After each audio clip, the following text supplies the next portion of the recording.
Hello students, welcome back to elite tutors book solution. चलिए इस video में part 3 देखेंगे, लैंग्वेज स्टडी का प्रैक्टिस करने वाले हैं। तो A1 क्वेश्चन देखेंगे 4 मार्क्स के लिए जो आता है। फर्स्ट क्वेश्चन क्या लिखा देखिए कि pick out the infinitive from the following sentence. तो आप जानते हो कि इन्फिनेटिव हमने इसके पहले के 2 वीडियो में भी देखा है।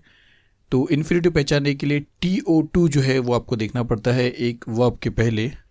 इस सेंटेंस में और कहीं आपको नहीं दिखाई दे रहा, इतना कॉम्प्लिकेटेड देगा भी नहीं आपको, क्योंकि सिंपल टाइप का ग्रामर होता है।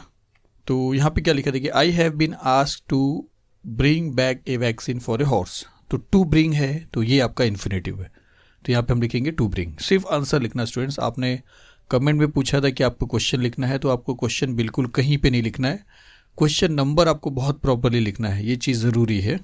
तो चलिए इसके बाद का सेकेंड क्वेश्चन है कि राइट 2 कंपाउंड वर्ड्स। आपने इसके पहले के 2 वीडियो में जो भी कंपाउंड वर्ड पढ़ा है वो आप यूज़ कर सकते हो स्टूडेंट्स। यहाँ पे फिर भी हम देख लेते हैं। फॉर एग्जांपल यहाँ पे हमने देखा क्लासरूम और मिल्क शेक। तो क्लास और रूम दोनों का अपना अपना मीनिंग है और कंपाउंडेड है, दोनों जुड़े हुए हैं, मिल्क और शेक। तो ये सब आप सुन लेंगे तो आपको बोर्ड एग्जाम में एक ना एक ज़रूर, मेरा मतलब 2 तो याद ही रहेगा आपको। तो चलिए इसके बाद चलते हैं। यहाँ पे लिखा find out 2 hidden words of minimum 4 letters. 4 letter के कम से कम होने चाहिए और 2 आपको हिडन वर्ड्स इसमें से ढूंढना है। तो एलिफेंटियासिस ऐसा समझिए। तो एलिफेंट तो आपको साफ साफ दिख रहा है, और उसके बाद अगर आप ढूंढोगे तो आपको काफ़ी मिलेगा। जैसे हम यहाँ पे देख लेते हैं, हीप है, एलिफेंट है, सेंट, हेल्प, पास्ट, टीज। याद रखिए कि कम से कम 4 लेटर होना चाहिए। 3 लिखेंगे तो आपका मार्क्स चला जाएगा। चलिए थर्ड वाले के बाद पंक्चुएट द फॉलोइंग सेंटेंस है। क्या लिखा है कि next Monday my sister Anju is going to join the State Bank of India. तो सबसे पहली चीज़ जो आपको याद रहेगी वो कैपिटल रहेगा और लास्ट में फुल स्टॉप रहेगा। और लिखा क्या कि next Monday my sister Anju, तो एक नाम है, उसको आपको कैपिटल में लिखना पड़ेगा। Is going to join the State Bank of India, तो इसको भी आपको कैपिटल में लिखने का, SB और I।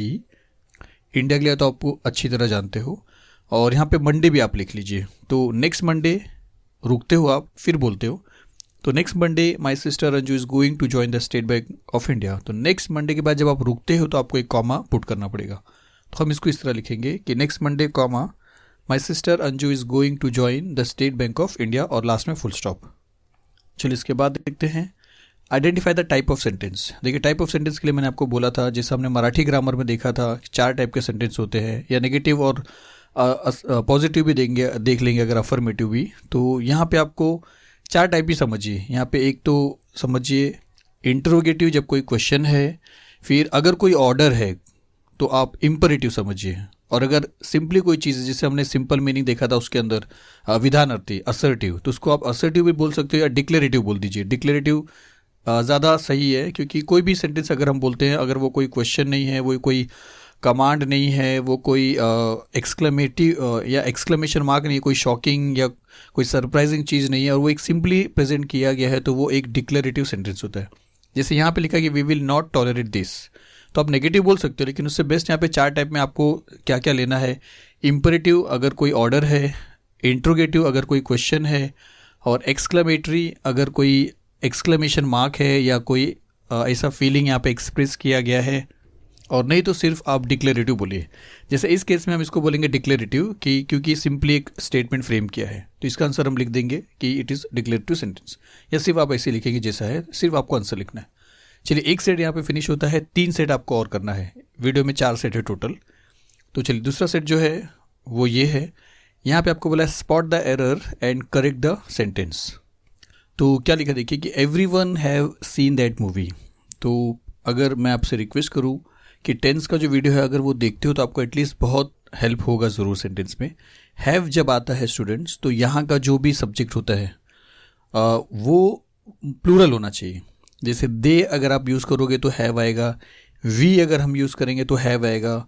फिर आई जो एक एक्सेप्शन है, आई सिंगुलर है फिर भी आई के लिए हैव आता है। हैज़ किसके लिए आएगा देखिए मैं बताता हूँ।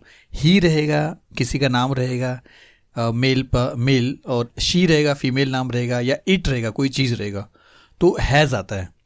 अब यहाँ पे एवरीवन जो है ये किस कैटेगरी में आएगा, एक वाले में क्या एक से ज़्यादा वाले में? तो एक वाले में लोगे स्टूडेंट्स। सबको बोला जा रहा है लेकिन एक एक करके बोला जा रहा है, इसके लिए एक वाले में लोगे। तो एवरीवन हैज़ आएगा, हैव नहीं आएगा। तो ही शी इट रहेगा तो सीधे से हैज़ आएगा, और अगर एवरी वन है एक एक करके बोला है तो भी वो एक में आ रहा है तो हैज़ आएगा। तो every one has seen that movie, आपको इस तरह बोलना पड़ेगा। तो ये आ जाएगा every one has seen that movie. चलिए इसके बाद जो देखते हैं वो क्या है, मेक 4 और मोर देन 4 लेटर वर्ड्स, 4 या 4 से ज़्यादा लेटर का वर्ड बनाइए, मिनिमम 4 वर्ड बनाइए आप। वैसे 2 ही पूछा जाता है कि 2 ही वर्ड बनाइए, यहाँ पे 4 लिखा तो आप 4 समझ लीजिए, क्योंकि कन्वर्जेशन एक बड़ा वर्ड है तो इसमें बनाया जा सकता है, और कम से कम 4 लेटर तो होना चाहिए, या 4 से ज़्यादा रहेंगे तो भी चलेगा। तो हम इसको इस तरह बना सकते हैं, देखिए वर्जन इसमें से आप बना सकते हो, कन्वर्ट बना सकते हो, सेव 4 लेटर मिनिमम है, स्टार्व, स्टोर, ऐसा बहुत सारे वर्ड बना सकते हैं स्टूडेंट्स। चलिए इसके बाद जो क्वेश्चन है वो देखते हैं, वो है look at the sentence and say what type of sentence it is. तो किस टाइप का सेंटेंस है, अगर ये ऑर्डर है तो इम्परेटिव, अगर ये कोई एक्सप्रेशन है, स्ट्रॉन्ग फीलिंग है तो एक्सक्लेमेटरी, अगर ये क्वेश्चन है तो इंट्रोगेटिव, और अगर कुछ भी नहीं, एक सिंपली एक सेंटेंस है तो जिसको असर्टिव बोलते हो तो उसको आप डिक्लेरेटिव लिखोगे। लेकिन अगर आप देखते हो तो क्या लिखा, देखिए be quiet, don't make any noise, तो किसी ने ऑर्डर किया स्टूडेंट्स, और अगर ऑर्डर है तो इम्परेटिव है, तो इसका आंसर हम लिखेंगे इम्परेटिव। फिर देखिए use either the present participle, gerund और इन्फिनेटिव। और क्वेश्चन क्या है कि 20 years ago I was dash in Paris, और इसको आपको चेंज करना है। इसको या तो आपको प्रेजेंट पार्टिसिपल के फॉर्म में सूटेबल जो होगा वो लिखना है, या तो जेरेंड के फॉर्म में अगर वो सूटेबल इसमें एडजस्ट हो रहा है तो, और या तो इन्फिनेटिव। तो अगर प्रेजेंट पार्टिसिपल करते हो इसका तो लिव का लिविंग आएगा, और अगर आप ऐसा पढ़ते हो कि 20 years ago I was living in Paris, तो ये एक सही सेंटेंस समझ में आ रहा है कि 20 साल पहले मैं पेरिस में रहता था। अगर इन्फिनेटिव फॉर्म में लिखते हो तो आपको टू लिव लिखना पड़ेगा। तो अगर टू लिव करके आप लिखोगे तो इसका सेंटेंस कैसा रीड करेंगे कि 20 years ago I was to live in Paris, और ऐसा क्वेश्चन नहीं होता स्टूडेंट्स। ऐसा आप समझोगे तो भी आपको ऑड लगेगा कि 20 years ago I was to live in Paris, तो 20 years ago I was living in Paris, ये एकदम करेक्ट है। अब वो जो लिविंग लिखा है वो प्रेजेंट पार्टिसिपल है या जेरेंड है, तो देखिए जेरेंड कब आता है, जब वो जो लिविंग लिखेंगे वो एक नाम जैसा है, नाउन जैसा होता है। जैसे देखिए 20 years ago I was living in Paris, 20 साल पहले मैं उस पेरिस में रह रहा था, तो रहना एक एक्शन है, एक वर्ब है, और इसलिए हम क्या बोलेंगे, प्रेजेंट पार्टिसिपल। अगर ऐसा हम बोलते हैं कि living in Paris is a good job, या ऐसा बोलिए, तो उस टाइम पे लिविंग जब आप बोलोगे ना तो वो नाउन जैसा हो जाएगा, नाम हो जाएगा। जैसे देखिए पेरिस में रहना एक किस्मत की बात है, तो रहना जब वो बोले तो वो नाउन हो रहा है, और पेरिस में रह रहा हूँ वो एक एक्शन हो रहा है, काम हो रहा है, तो उस टाइम पे वो प्रेजेंट पार्टिसिपल है। और जेरेंड कब रहेगा, जब वो नाउन के जैसा काम करेगा। तो फिलहाल के लिए अगर आप लिविंग लिखोगे तो चाहे जेरेंड समझ के सोचिए, क्योंकि है तो नहीं जेरेंड, लेकिन लिविंग दोनों के लिए ING ही आएगा, तो इसका आंसर हो जाएगा कि 20 years ago I was living in Paris. और वैसे भी अगर आप समझोगे तो ज़्यादा डिफिकल्ट क्वेश्चन यहाँ पे रहेगा भी नहीं, तो ज़्यादा फिक्र करने की ज़रूरत नहीं स्टूडेंट्स। चलिए इसके बाद लास्ट क्या लिखा कि पंक्चुएट द सेंटेंस, और क्या लिखा कि well it's many years since we met, how time flies he said. अब पंक्चुएशन से बहुत सारे मीनिंग भी बदल जाते हैं, इसके लिए पंक्चुएशन प्रॉपरली होना चाहिए। अब अगर ही सेड उसने कहा है, तो ये जो भी उसने कहा है सबसे पहला कि ये डबल कोट्स में आएगा, और दूसरा कि W यहाँ पे कैपिटल आएगा, और ही सेड के बाद फुल स्टॉप है तो वो कोई बात नहीं है। तो हम इसको ऐसा पढ़ सकते हैं कि well it's many years since we met, how time flies he said. देखिए हाउ टाइम फ्लाइज मतलब किस तरह टाइम बीतता है। तो अगर कोई बोल रहा है कि हम बहुत दिनों बाद मिले हैं तो कितना टाइम बीत गया, इस तरह बोला जाएगा ना। क्या आप उससे सवाल पूछोगे कैसे टाइम बीता, ऐसा तो नहीं पूछोगे स्टूडेंट्स। तो ये जो है ये एक्सक्लेमेटरी आएगा यहाँ पे, तो ऐसा होगा देखिए well it's many years since we met, full stop, how time flies, कैसे टाइम बीत गया, उड़ के चला गया, ऐसे समझिए, ही सेड। तो ये यहाँ तक का सेंटेंस जो है सबसे पहले कि डबल कोट्स में आएगा, W कैपिटल आएगा। वेल के बाद अगर आप रुक रहे हो कि वेल इट्स मैनी तो भी चलेगा, अगर डायरेक्ट बोलते हो वेल इट्स मैनी तो कॉमा की ज़रूरत नहीं है, तो यहाँ पे कॉमा लिखोगे तो भी चलेगा। तो well comma it's many years since we met, उसके बाद फुल स्टॉप। फिर यहाँ पे नया क्वेश्चन है कि हाउ टाइम फ्लाइज, थोड़ा एक्सप्रेस करके बोलेंगे एक्सप्रेशन के साथ, इसके लिए यहाँ पे एक्सक्लेमेशन मार्क आएगा। तो इन ऑल हमको अगर लिखना तो इस तरह लिखेंगे कि वेल इट्स, हाँ इट्स में देखिए ये भी याद रखिए अपोस्ट्रोफी भी आएगा यहाँ पे। तो वेल इट्स मैनी क्योंकि इट इज़ नहीं है, तो it's many years since we met, full stop, how time flies, कैसे टाइम बीत गया, ऐसा थोड़ा एक्सप्रेस करके आपने बोला है। और इसके लिए यहाँ पे एक्सक्लेमेशन मार्क आएगा, और उसके बाद कॉमा और ही सेड, उसने कहा।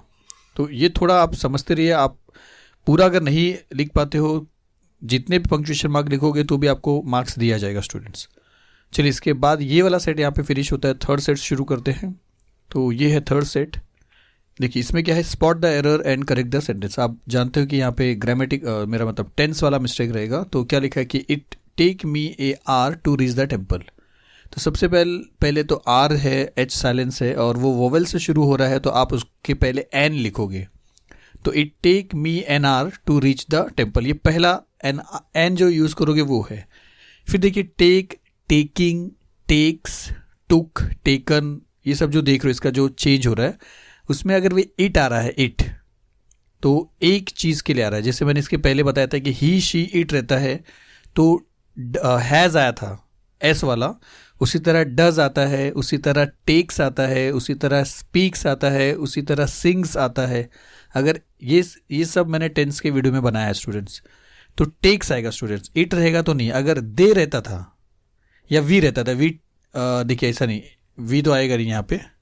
बोलने का ये मतलब है टेक कब आएगा, जब यहाँ का जो सब्जेक्ट है वो एक से ज़्यादा रहेगा, और एक रहेगा तो आपको क्या करना है, टेक्स लिखना है।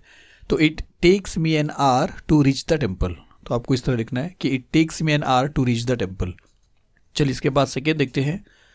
सेकेंड है कि वर्ड चेन बनाना है, मोर देन 5 लेटर्स और कम से कम 4 लेटर और मोर देन 5। और वर्ड है, आप यहाँ पे बताया नहीं कितना बनाना है, तो 2 या 3 4 जो भी हमसे होता है वो देखेंगे।